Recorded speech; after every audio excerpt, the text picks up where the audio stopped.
شادی کے بعد مجھے بخار ہوتا تو میرا شوہر مجھے ڈاکٹر کے بجائے پیر کے پاس لے جاتا۔ ایک دن میرا شوہر مجھے اسی پیر کے پاس لے گیا۔ کہنے لگا پیر صاحب دعا کریں ہمارا بیٹا ہو۔ پیر صاحب نے میرے پیٹ پر ہاتھ رکھا اور کچھ پڑھنے لگا۔ پیر گندی نظروں سے مجھے دیکھ رہا تھا، میں یہ محسوس کر رہی تھی۔ کچھ دن کے بعد میرے شوہر گھر واپس آئے تو میں نے انہیں خوشخبری سنا دی۔ میں نے کہا کہ میں ماں بننے والی ہوں۔ میرے شوہر نے غصے سے مجھے گالیاں دینا شروع کر دیں اور میرے پیٹ پر لاتیں مارنا شروع کر دیں۔ سائمہ آج ڈاکٹر سے چیک اپ کروا کر آئی تھی۔ وہ حاملہ تھی۔ وہ یہ خوشخبری اپنے شوہر کو دینا چاہتی تھی، لیکن شوہر گھر آتے ہی جھگڑا کرنے لگا۔ کہنے لگا تم یہاں سے چلی جاؤ، میری نظروں سے دور ہو جاؤ، میں تمہیں دیکھنا بھی نہیں چاہتا۔ یاسر اپنی بیوی کو گالیاں دے رہا تھا۔ وہ بیوی جو قرآن کی حافظہ تھی کہنے لگا تم سے شادی کرنا میری زندگی کی سب سے بڑی غلطی تھی۔ میں پاگل تھا جو تم سے شادی کی تھی۔ سائمہ نے کہا یاسر کیا ہوا؟ یاسر نے کہا بس خدا کے لیے مجھے معاف کر دو، میں نے جو تعویذ لا کر دیا تھا تم نے وہ پھینک دیا، پھر دم کیا ہوا پانی جو پیر صاحب نے دیا تھا وہ بھی تم نے نہیں پیا، تم نافرمان بیوی ہو۔ سائمہ نے کہا یاسر اگر میں تعویذ نہ پیوں تو میں نافرمان ہوں، اگر میں دم کیا ہوا پانی نہ پیوں تو بھی میں نافرمان ہوں۔ یہ کیا جہالت ہے؟ میں پڑھی لکھی عقل رکھنے والی لڑکی ہوں، تم مجھے کس طرف لے کر جا رہے ہو؟ اور کیا میں تعویذ اس لیے پہنوں کہ تعویذ پہننے سے میں جلدی حاملہ ہو جاؤں گی اور جو بچہ ہوگا وہ لڑکا پیدا ہوگا؟ یاسر کو سائمہ کی بات پر بہت غصہ آیا۔ کہنے لگا بدبخت عورت اپنے شوہر سے زبان لڑاتی ہے۔ ارے کمبخت، اس سے پہلے کہ میں کچھ کر بیٹھوں اٹھو اور میرے گھر سے نکل جاؤ۔ سائمہ نے کہا یاسر بات کچھ نہیں جو آپ اتنا بول رہے ہیں۔ یاسر نے کہا میں نے تعویذ لے کر دیا تم نے نہیں پہنا، دم والا پانی دیا تم نے نہیں پیا، اگر تم میری بات مان لیتی تو لڑکا پیدا ہوتا۔ سائمہ نے کہا یاسر کیا دم کیا ہوا پانی وہ یہ لڑکا دے گا؟ یاسر نے تھپڑ مارا اور بالوں سے پکڑ کر سائمہ کو گھر سے باہر نکال دیا۔ کہنے لگا کافر عورت میرے گھر سے چلی جاؤ۔ سائمہ حاملہ تھی، آنسو صاف کرنے لگی۔ سائمہ کہنے لگی یاسر آپ غلط کر رہے ہو، آپ کون سے زمانے میں جی رہے ہو؟ ایسا کیوں کر رہے ہو؟ میری بات سن لو، میں نے کسی پیر کے پاس نہیں جانا۔ ان دونوں کی باتیں سن کر سارا محلہ اکٹھا ہو چکا تھا۔ سائمہ رو کر کہنے لگی یاسر دیکھو میں تم سے کچھ کہنا چاہتی ہوں۔ یاسر نے پیر صاحب کو فون کیا۔ کہنے لگا بابا مرشد میری گستاخ بیوی نے وہ دم کیا ہوا پانی پھینک دیا ہے۔ بابا مرشد نے کہا بیٹا یہ غلط ہے، تم اسے میرے پاس لے آؤ، میں اس کے نام کا چلہ کروں گا تو سب ٹھیک ہو جائے گا۔ یاسر کہنے لگا سائمہ تمہیں میرے ساتھ بابا جی کے پاس جانا ہوگا۔ سائمہ کہنے لگی یاسر دیکھو یہ ہمارے گھر کا معاملہ ہے، کیوں اس میں کسی اجنبی کو لے کر آ رہے ہو؟ یاسر کہنے لگا وہ اجنبی نہیں، میرے پیر مرشد ہیں۔ سائمہ کہنے لگی یاسر میں نے کسی پیر کے پاس نہیں جانا۔ یاسر نے پھر گالیاں دینا شروع کر دیں۔ بات بڑھتے بڑھتے طلاق تک جا پہنچی۔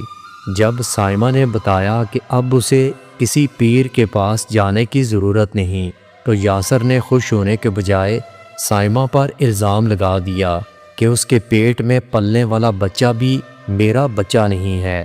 جھگڑا بہت بڑھ چکا تھا اور اسی دوران یاسر نے سائمہ کے پیٹ پر لات مار کر اسے طلاق دے دی۔ سائمہ روتی ہوئی داغدار دامن لیے طلاق کا دبا ماتھے پر سجائے قسمت پر روتی جا رہی تھی۔ یاسر سائمہ کو گالیاں دے رہا تھا، کہہ رہا تھا بدذات عورت، شوہر کی عزت کرنا نہیں آتی، ایسی عورت کو کاٹ ڈالنا چاہیے۔ یاسر کے ماں باپ کو پتہ چلا تو انہوں نے آ کر بیٹے کو بہت سمجھایا کہ تم نے بہت غلط کیا، ایسا نہیں کرنا چاہیے تھا۔ یاسر نے کہا آپ لوگوں کو نہیں پتہ وہ خود کو پتہ نہیں کیا سمجھتی تھی۔ سائمہ جب اپنے والدین کے گھر پہنچی تو اس کی حالت بہت خراب تھی۔ اس کے گھر والے اسے اسپتال لے گئے۔ اس کا 2 ماہ کا بچہ اب مر چکا تھا۔ سائمہ کی حالت بہت نازک تھی۔ ڈاکٹر نے بتایا کہ یہ پولیس کیس بنتا ہے، مگر سائمہ کے گھر والوں نے سائمہ کے کہنے پر کچھ بھی نہ کہا۔ انہوں نے سب کچھ اپنے اللہ پر چھوڑ دیا۔ سائمہ کے لیے بہت بڑا صدمہ تھا۔ آج اس بات کو 1 سال گزر چکا تھا۔ یاسر نے دوسری شادی کر لی تھی۔ ادھر سائمہ کے گھر والوں نے بھی سائمہ کی دوسری شادی کروا دی۔ اس بار سائمہ کو جو شوہر ملا تھا وہ ایک سچا مسلمان تھا۔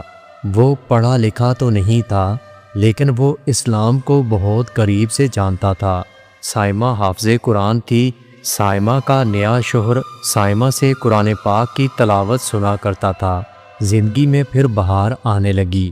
اس کا شوہر بہت اچھا تھا۔ سائمہ نئی زندگی جی رہی تھی۔ سائمہ کو اللہ پاک نے ایک خوبصورت بیٹا عطا کیا۔ وہ دونوں میاں بیوی بہت خوش تھے۔ سائمہ کبھی کبھی اپنے پہلے بیٹے کو یاد کر کے روتی تھی۔ اس کا شوہر ہمیشہ یہی کہتا تھا، سائمہ اپنے ماضی کو ایک برا خواب سمجھ کر بھول جاؤ۔ ہر کوئی اللہ کے حضور پیش ہوگا اور اسے اپنے کیے کا جواب دینا ہوگا۔ شوہر کا سایہ سائمہ کے لیے سکون تھا۔ ادھر یاسر آج بھی ماں باپ سے الگ رہتا تھا، لیکن وہ تعویذ اور آج کل کے جھوٹے پیروں پر یقین رکھنے والا آج بھی یاسر وہی تھا۔ یاسر کی دوسری بیوی پہلے بھی طلاق یافتہ تھی۔ اس نے سوچا پہلے ہی معاشرے کی سرد ہوا جھیل کر آئی ہوں، اب جو شوہر کہے گا وہی کروں گی۔ اسے کبھی بخار یا سر میں درد ہوتا تو یاسر اپنی بیوی کو لے کر پیر کے پاس چلا جاتا۔ وہ پیر یاسر کی بیوی جس کا نام اقصیٰ تھا اس کو دم کرتا، اس کا ہاتھ پکڑتا۔ اقصیٰ کو بہت برا لگتا تھا، مگر وہ خاموش رہتی تھی۔ اس کو اس پیر سے ڈر لگنے لگا تھا۔ اقصیٰ نے ایک بار اپنے شوہر کو بتایا، مگر شوہر نے الٹا اقصیٰ کو ڈانٹ دیا۔ اقصیٰ کو پہلے ایک شوہر چھوڑ چکا تھا، دوسری بار وہ طلاق کا صدمہ برداشت نہیں کر سکتی تھی۔ اسی ڈر سے وہ سب کچھ برداشت کر رہی تھی۔ وہ خاموش رہتی، یاسر کا سخت لہجہ بھی برداشت کر رہی تھی۔ ادھر سائمہ اپنے شوہر کے ساتھ عمرے پر جا رہی تھی۔ اللہ کا شکر ادا کر رہی تھی کہ اس کا شوہر اسے پلکوں پر بٹھا کر رکھتا تھا۔ سائمہ بہت خوش تھی۔ یاسر اپنی بیوی کو لے کر ایک دن پیر کے پاس چلا گیا۔ کہنے لگا، پیر صاحب دعا کریں ہمارا بیٹا ہو۔ پیر نے اقصیٰ کے پیٹ پر ہاتھ رکھا اور آنکھیں بند کر کے کچھ پڑھنے لگا اور ساتھ کہنے لگا، اپنی بیوی کو 20 دن لگاتار دعا کروانے کے لیے میرے پاس لے کر آیا کرو، پھر دیکھنا تمہارا بیٹا ہوگا۔ اقصیٰ بہت روتی تھی، یا خدا میرے شوہر کو سمجھ عطا کر، وہ غیر مرد مجھے چھوتا ہے، میں کیا کروں؟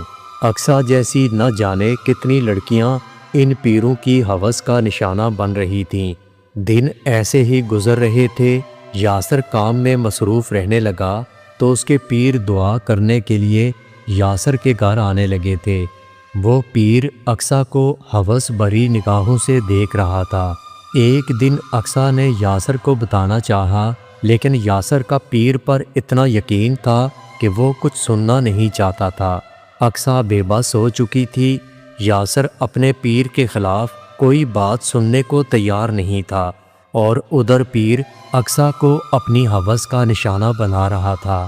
ایک دن یاسر گھر پر موجود نہیں تھا۔ اقصیٰ سو رہی تھی۔ پیر صاحب گھر میں داخل ہوئے۔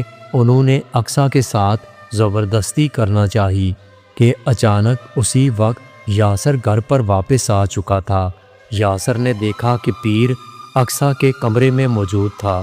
پیر اقصیٰ سے زبردستی کر رہا تھا۔ یاسر ایک دم غصے میں پاگل ہونے لگا۔ اس نے پیر کو تھپڑ مارنے شروع کر دیے، اسے گالیاں دینا شروع کر دیں۔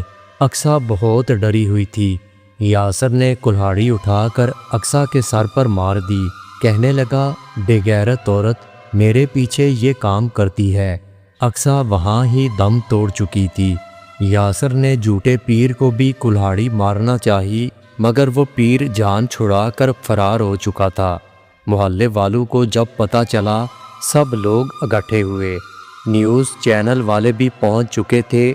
ٹی وی پر خبر چلنے لگی، شوہر نے بیوی کو غیرت کے نام پر قتل کر دیا۔ سائمہ بھی خبریں دیکھ رہی تھی۔ یاسر کو دیکھا تو چیخیں مارنے لگی۔ وہ بہت ڈر چکی تھی۔ ایک دم اس کے منہ سے یہ الفاظ نکلے، یا اللہ، اس کمبخت نے کسی معصوم کو مار دیا۔ آخر اس عورت کا کیا قصور تھا؟ ایک جاہل مرد کی جہالت نے ایک عورت کی جان لے لی تھی۔ یا اللہ، ہم سب کو سیدھی راہ پر چلا۔ اللہ کے احکامات کیا ہیں اور ہم لوگ کس طرف چل رہے ہیں؟ خدا کے لیے اس طرح کے جھوٹے پیروں سے بچیں۔ دوستو، یہ محض ایک کہانی نہیں بلکہ ہمارے معاشرے کی ایک حقیقت ہے جسے ہم جھٹلا نہیں سکتے۔ دوستو، یہ کہانی بتانے کا مقصد صرف جھوٹے پیر اور کچھ حقیقت سے پردہ اٹھانا تھا۔ امید کرتا ہوں کہ میری یہ ویڈیو آپ کو پسند آئی ہوگی۔ دوستو، میری اس ویڈیو کو لائک کر دیں اور میرے چینل کو سبسکرائب کر دیں۔ اور دوستو، اپنا بہت سارا خیال رکھیے گا۔ ملتے ہیں اگلی ویڈیو کے ساتھ۔